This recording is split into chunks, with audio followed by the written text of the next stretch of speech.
Let me start this video by clarifying that I in no way see Insomniac Game Studios as a greedy company. As a matter of fact, it's one of my favorite studios right now, mainly because of their consistency in making great games without millions of expensive rush DLCs and microtransactions. However, when it comes to Spider-Man Miles Morales, I couldn't help but feel like something was off during my entire playthrough. When I finished the game, I realized what had happened. Greed had ruined an otherwise great game.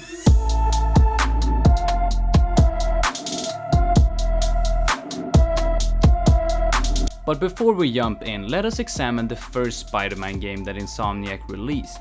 Spider-Man on the PS4 was without a doubt the best Spider-Man game ever created.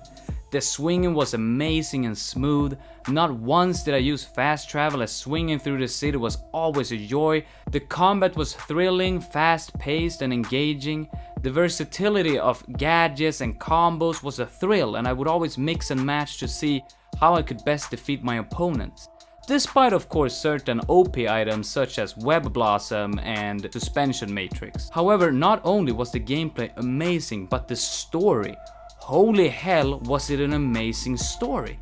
In my opinion, it's one of the greatest Spider-Man stories ever told. Insomniac managed to tell a unique and fresh story while staying true to Spider-Man as a character. The only complaint I had with the first game was the damn stealth missions that made no sense, cause this leads us into Spider-Man Miles Morales. In this game or standalone DLC, you play as Miles Morales, a black teen with an exaggerated swagger. In the game, Peter acts as a mentor to Miles, who's learning the whole hero stick. The opening sequence catches this beautifully. Miles is impressed with how Peter does basic Spider-Man things, such as drinking coffee upside down. Miles is overly eager to jump in and be a hero without always thinking about the risks first. When Peter and Miles stick to a wall, we can see how Peter instantly sticks to it, while Miles slides down a bit, struggling to keep his grip. Further on, during a quick time event, we can see that if Miles fails, Peter jumps in instead, clearly indicating that Peter is almost like testing Miles to see if he will act in time and be the hero that he needs to be. All of this sets up the next section perfectly, where Miles learned that Peter will leave New York for a while, putting protecting the city on Miles' shoulders alone. He is now Spider-Man. Now here is where the problem arises. The rest of the game is too short.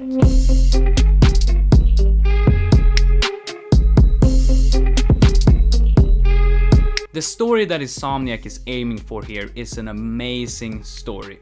The idea might not be the most original, but it fits the game so well and managed to evolve different characters such as the Tinker to be way more engaging. The gameplay has improved on everything from the first game, and it managed to give Miles abilities that differ him from Peter. Miles' unique position of living and helping people in Harlem also adds a fantastic flair to the game, which shows us a lot of who Miles actually is. The only problem is that the story is ruined by time. Doing the main story without rushing took me about 5 to 6 hours. And the game costs in Sweden 599 crowns, which is around $69, which is extremely high for such a short game. Also, it's important to clarify that in many parts of the world the game costs $50. With that price tag, I expected more. The story is amazing, but it doesn't manage to capture you emotionally as the first game did.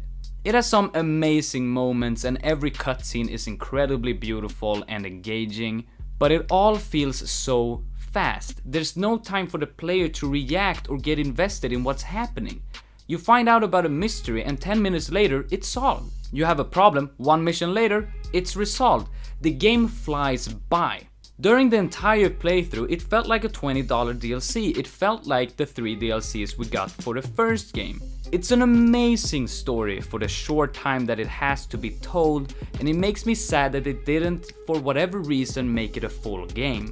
Because the ending to this story is incredible, and I felt like it went underappreciated as we got there too fast, and it was almost a waste of a story that could have been great.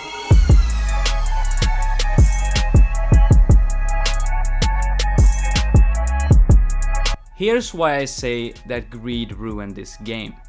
It's not the type of greed you think about. It's not that Insomniac wanted more money. It's not that Sony wanted more money.